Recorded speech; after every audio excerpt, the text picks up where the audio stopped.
faith book, the book of faith, the Word of God, the Bible. Magandang araw po sa ating lahat. Kamusta po kayo dyan? Kapag-aralan po natin ngayong araw at ngayong oras na ito ang Matthew 28 verse 18. Napakagandang verse ito. Alam na alam po natin ito. Sabi po dito, all authority in heaven on earth has been given to me. Sabi po doon ay binigay na daw po lahat ng authority sa langit at sa lupa ay binigay kay Jesucristo. So, nagpapatunay po dito na si Jesucristo lamang ang may kapangyarihan at lahat.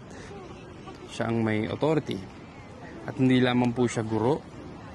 Meron siyang kapangyarihan over everything, heaven and earth, and eternity. His authority is given by God. Binigay po ang authority ng nag-iisang Diyos Ama sa Kanya.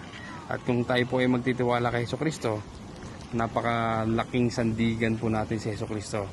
Na alam niyo po yung pag meron po kayong sandigan na may power, may kakayanan, di ba? Hindi po tayo mangamba. Hindi tayo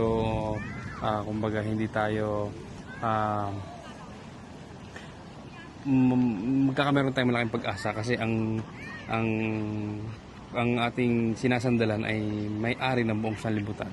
Siya yung may kakayahan ng lahat. Siya yung may power sa lahat. At ang nagbigay sa kanya ng power ay ang Panginoon.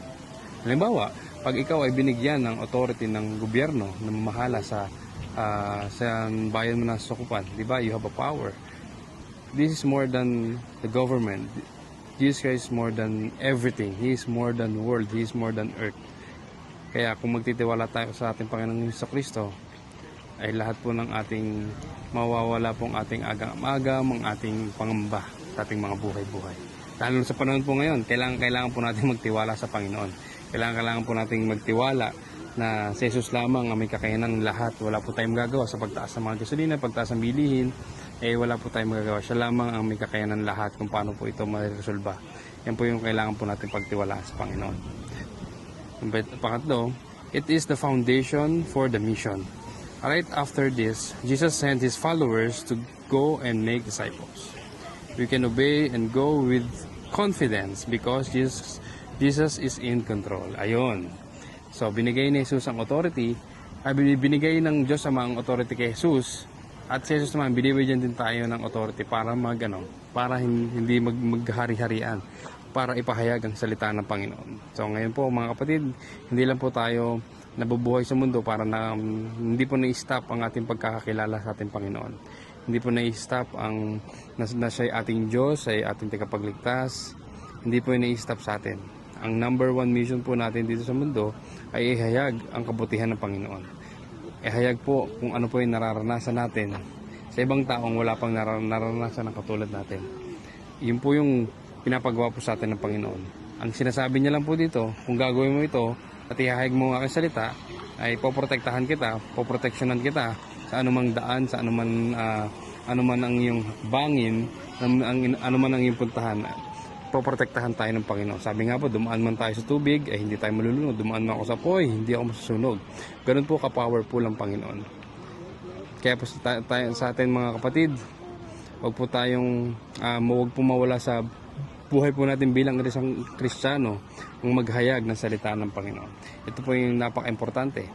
Ang unahan po natin paghahayag ay sa ating pamilya. Mga kasama po natin sa bahay. Sabi nga po, love your neighbor as you love yourself. Number one po natin maipapakita na mahal po natin ang ating mga kamag-anak ay hindi po sa pamamagitan ng pera. Ito po ay sa pamamagitan ng paghahayag ng salita ng Panginoon. Ay lamang po, maraming salamat po. Nandito po ako ngayon sa Osaka, Japan, at sa habag po ng Panginoon ay tayo po ay nakapunta po rito. Maraming salamat po. Sige po, tayo po ay manalangin.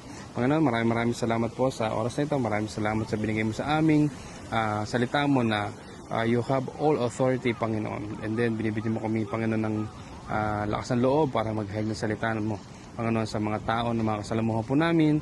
Give us one soul, Panginoon, para ma-witness namin every day, every single day, oh God. Kahit isa lang, Panginoon, Lord. Maraming salamat po. Ikaw po yung maghari, Panginoon, sa bawat isa po nakikinig po nito. Ikaw po yung magbigay, Panginoon, ng lakas ng loob, Panginoon. Maraming salamat po sa pangalan ni Jesus. Amen.